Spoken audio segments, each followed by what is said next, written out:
श्रद्धेय महानुभावों, वारणार्थानामीप्सितः सूत्र पर आज हम लोग विचार करेंगे। यह सूत्र कारक प्रकरण का सूत्र है। इस कारक प्रकरण के सूत्र में लगातार हम लोगों ने कई सूत्रों पर विचार किया है। उन सूत्रों में निश्चित से अलग होने में अपादान कारक की बात कही गई है। भी अर्थार्थ की धातु में भी अपादान कारक की बात कही गई है। न सकने में प्रापूर्वक जी धातु के प्रयोग में भी अपादान कारक की बात कही गई है। यहाँ वारण अर्थ की धातु का प्रयोग हो रहा है। इस पर यदि हम विचार करते हैं, वारणार्थानाम इप्सितः, वारणार्थानाम में मूल शब्द है वारणार्थ और इसका बहुवचनांत प्रयोग वारणार्था है और षष्ठी विभक्ति के बहुवचन में वारणार्था नाम है। यानी कि एक शब्द है वारण और एक शब्द है अर्थ। वारण अर्थ है। अकस वर्ण दीर्घ से दीर्घ होकर वारणार्थ। वारण में विरी आवर्णे धातु है, ल्यूट प्रत्यय है और नीच है। परिणाम यू को अन होकर वारणार्थ शब्द बना, रोकने के अर्थ में। और अर्थ में रीगत धातु है, थन प्रत्यय है, इससे बन गया अर्थ। वारण अर्थ, रोकने के अर्थ में जिन धातुओं के प्रयोग दिखाई पड़ते हैं ऐसा प्रसंग है। इप्सित, इप्सित क्या है, इष्ट क्या है। आप तुम इच्छा इति इष्ट, क्या इष्ट है, क्या लक्ष्य है, क्या उद्देश्य है, क्या होना चाहिए, क्या उचित है। तो इप्सित शब्द में हम विचार करते हैं तो इप्सिता है, प्रथमा विभक्ति एक वचनांत है। इसमें आप है और सन है और अक्ता प्रत्यय। आपके आ को ई होके इप हो गया और ई होकर के इप स, इप स अत और उसके बीच में पुनः ईट होकर इप्सित। यानी कि हमारी जो व्यवस्था है उस व्यवस्था में क्या होना चाहिए, उचित क्या है, इस पर विचार किया गया है। तो वारण अर्थ की धातु के प्रयोग में जो इष्ट है वहाँ अपादान कारक की बात कही जा रही है। और वारण धातु की धातु में एक वारयति का प्रयोग है जो विरी आवर्ण्य धातु, जिसके लट लकार में वारयति है। पुनः यदि हम सिद्ध धातु के प्रयोग की बात करें, मंगल अर्थ में है, मांगल्य अर्थ में है और नि उपसर्ग लगा दे तो निषेधति का प्रयोग है। पुनः हम लोग निपूर्वक वृत्तु वर्तने धातु का प्रयोग करें तो वहां पर निवर्तयति शब्द बनता है। यदि अ उपसर्ग लगाकर रुध आवर्ण्य धातु का प्रयोग करें, अवरुधयति शब्द बनता है। यानी कि अवरुधयति का प्रयोग दिखाई पड़े, निषेधति का प्रयोग दिखाई पड़े, निषेधति का प्रयोग दिखाई पड़े या निवर्तयति का प्रयोग दिखाई पड़े या वार्यति का प्रयोग दिखाई पड़े। और इष्ट क्या है, उचित क्या है, लक्ष्य क्या है, तब अपादान कारक की बात कही जाए। अपादान कारक करने से इसका फल होगा अपादाने पंचमी। पंचमी विभक्ति होगी, पंचमी विभक्ति में 3 प्रत्यय आएंगे, ngसी भ्याम भ्यस, और इससे शब्द बनाए जाएंगे। जैसे हम कहते हैं कि भाई खेत से गाय को हटाता है, तो खेत का क्षेत्र हो गया संस्कृत में, गाय का गो हो गया। द्वितीय विभक्ति में हम करते हैं तो गाम हो गया। क्षेत्र के पंचमी के एक वचन में करते हैं तो क्षेत्रात हो गया, ngसी को आत हो गया, क्षेत्रात गाम वारयति, खेत से गाय को हटाता है। क्यों?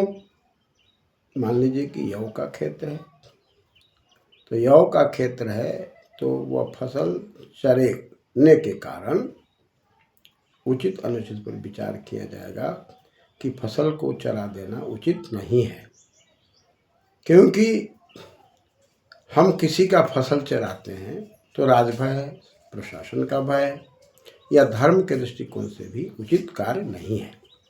तो कार्य उचित करना है तो उचित यही है कि वहाँ से गाय को हटा देना चाहिए, क्योंकि गाय के रहने से फसल की हानि हो रही है।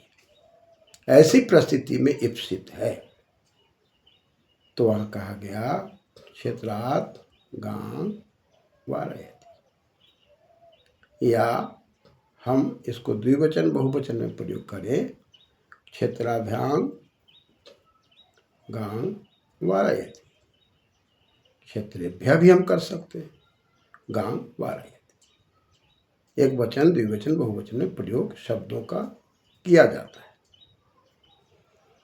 तो यहाँ वारणार्थानाम धातूनां प्रयोगे या इप्सितः इष्टः तत्कारकम अपदान संज्ञकं भवति। ऊपर से अपदान कारक की अनुवृत्ति हम लेकर के ऐसा अर्थ करते हैं। लेकिन यहाँ पर यदि हम विचार करें कि बालक को अग्नि से हटाता है, बालकम अग्नेः निषेधति या वारयति कहे या निवर्तयति कहे या अवरुधयति कहे, रोकता है, रोकना हो, हटाना हो, अलग ले जाना हो, क्योंकि वो इष्ट यही है कि आग से बालक को हानि होगी। ऐसी परिस्थिति में अग्नि शब्द से अग्ने का प्रयोग, यानी कि अग्नि में पंचमी में ngसी और ngसी का अनुबंध लोप होकर के अस और घेरंगिति से गुण, और गुण होने के कारण पुनः अग्नि, अस ngसी ngस्वश्च से पूर्व रूप अग्नि, स का विसर्ग होकर अग्नि, अग्ने अग्नि से बालकम वारयति, बालक को हटाता है। तो बालक को हटा देना उचित है, अग्नि के ज्वलन ताप से बालक को हानि होगी, उचित यही है, इप्सित यही है, इष्ट यही है। लेकिन एक प्रसंग में सूत्र कहता है कि कर्तुरीप्सित तमम कर्म, कर्ता की इच्छा है तो कर्म, और कर्मणि द्वितीया से द्वितीय। तो यहाँ पर बालकम में द्वितीय है, इष्ट यहाँ भी है, लेकिन यहाँ इष्ट जो है इच्छा के अर्थ में है, बालक को हटाने की इच्छा। कहाँ से? उचित अनुचित से। तो उचित में है कि बालक को आग से हटाया जाए। यहाँ इस इच्छा में, बालक में भी इच्छा है तो द्वितीया हो गई, बालकम है, लेकिन अभिष्ट यही है कि भाई आग से बचाया जाए। अतः ऐसी परिस्थिति में भी वारयति के प्रयोग में, निषेधयति के प्रयोग में या निवर्तयति के प्रयोग में, अवरोधयति के प्रयोग में भी अपादान कारक की बात और पंचविभक्ति की बात कही गई है। इसी प्रकार से दूसरा शब्द यदि आपके सामने आता है कि कुपात अंधम वारयति, कुआं से अंधा को हटाता है। इससे तो अंधा को हटाना है।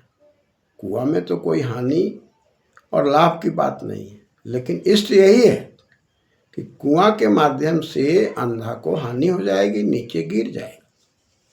अतः इस इष्ट होने के कारण यहाँ कुआं से हटा देना इष्ट है, इसलिए कुप शब्द में अपदान कारक होकर के, और चूंकि वार्यति का प्रयोग है, निषेधति का प्रयोग है, अतः इन धातुओं के प्रयोग में, इन क्रियाओं के प्रयोग में पंचमी हो गई, और पंचमी होकर के घसी को आत होता है। लेकिन यदि अग्नि की बात करते हैं तो वहाँ पर घसी के जगह पर और अग्नि के होने से शेषो घे सखी से घी संज्ञा होने से घेर नीति से ङित होने के चलते वहाँ गुण होकर और घसी घसोस से पूर्व होकर के वहाँ अग्नि हो रहा है। लेकिन यहाँ कूप में अक्रांत है, इसलिए घसी को आत और अकसवर्ण्य दीर्घ से दीर्घ होकर कुपात की बात कही जाए। कुपात अंधम वारयति। लेकिन यहाँ पर इप्सिता का जो प्रयोग है, कर्तुरीप्सित तमम के इप्सित में और यहाँ के इष्ट में अंतर क्या है? वहाँ कर्ता की इच्छा है, लेकिन यहाँ इच्छा में उचित अनुचित पर विचार है कि भाई समाज के लिए धार्मिक दृष्टिकोण से, बौद्धिक दृष्टिकोण से, सद्भावना के दृष्टिकोण से, परोपकार के दृष्टिकोण से बात कही जा रही है। लेकिन कुछ क्रियाएं ऐसी भी हैं जहाँ पर सरल सहज स्वाभाविक है। जैसे हम कहते हैं गौशालायां गां वारयति, गौशाला से गाय को हटाया जाता है। यहाँ गाय को हटाना है गौशाला से, फिर गौशाला में गाय को बांधना है। ये सरल सहज स्वाभाविक क्रिया है, इसमें कोई हानि की बात नहीं। अतः सरल सहज स्वाभाविक होने से यहाँ पर गौशाला में पंचमी न हो, इसलिए इप्सिता का प्रयोग। इप्सित उचित अनुचित फिर विचार करने के बाद जो उचित है वहाँ के लिए अपादान और पंचमी की बात। यहाँ पर तो स्वाभाविक क्रिया है, दैनिक जीवन में गाय को हटाना, खूंटे से हटाना, खूंटे में बांधना, गौशाला में ले जाना, गौशाला में से हटाना। तो यहाँ गौशाला में से है, यानी कि आधार है उसका, वहाँ पर उसका निर्माण का कार्य है, वहाँ अनुचित नहीं है, इसलिए गौशालायां की बात कही गई है। गौशाला में, गौशाला शब्द पर यदि आप विचार करते हैं तो स्पष्ट है कि गौशाला में या गौशाला में, गाय की शाला हो या गौ की शाला हो, तो यहाँ पर हम सप्तमी में नी का प्रयोग करते हैं। ङे नाम नद्याम निभ्य से आम करते हैं, डापा से याट करते हैं, तो हम शब्द बना सकते हैं गौशालायाम या गोशालायाम। गौशाला कहें या गोशाला कहें, तो गो शब्द मूल है, तो गोशालायाम गाम वारयति यह उचित है। वैसे हम गौशाला भी बोलते हैं, गायों की शाला या गौशाला भी बोलते हैं, तो ये प्रयोग लोकाचार में जैसा हो वैसा। तो गौशालायां, गौशाला में से गाय को हटाना, यहाँ यह इप्सित का प्रयोग इसीलिए कर दिया गया क्योंकि यहाँ पर पंचमी न हो, वहाँ आधार है, जीवन की क्रिया प्रक्रिया है, वहाँ से सर्वदा के लिए हटाना नहीं है। लेकिन वहाँ जो बात आ रही है कि क्षेत्रात् गाम वारयति, यहाँ पर सर्वथा उचित नहीं है, क्योंकि वहाँ विवाद की बात है, राजभय है, धर्म की बात आती है, चेतना की बात आती है, किसी के साथ अन्याय हम न करें, शोषण न करें, यह प्रसंग है। इसलिए वहाँ इप्सित है, उचित है कि गाय को हटाया जाए। लेकिन यहाँ पर गौशाला शब्द है, तो गौशाला शब्द के लिए तो उचित ही है गौ को घर में रखना, फिर बाहर निकालना। तो ऐसी परिस्थिति में पंचमी न हो, क्योंकि जहाँ से हटाया फिर वहाँ रखा जाता है। लेकिन वहाँ उचित है कि फसल से हटाते हैं तो फिर हम फसल को बार बार नहीं खिलाएंगे, उचित नहीं है, क्योंकि फसल की बर्बादी है। तो जहाँ पर धर्म की बात आ रही है, जहाँ पर न्याय की बात आ रही है, वैसी परिस्थिति में ये बात कही गई है।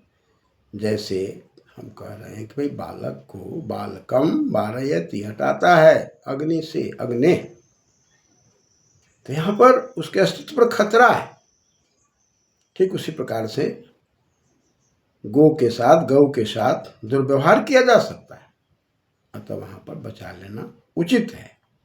ऐसी परिस्थिति में ये व्यवस्था दी जा रही है कि वारण अर्थ की जो भी धातुएं हों, चाहे हम वृंग आवरने की बात करते हों या सिधु मांगल्य की बात करते हों, निषेधति की बात करते हों, या नि उपसर्ग लगाकर वृतु बरतने से निवर्तयति की बातें करते हों, या औ उपसर्ग लगाकर रुध आवरने की बातें करते हों, इन धातुओं के प्रयोग में ईप्सित यही है कि पंचमी भक्ति हो। अतः पंचमी भक्ति और ngसि भ्याम भ्यस प्रत्ययों का प्रयोग लोकाचार में दिखाई पड़ता है। इस प्रकार से हमें आपको विचार करना है। धन्यवाद।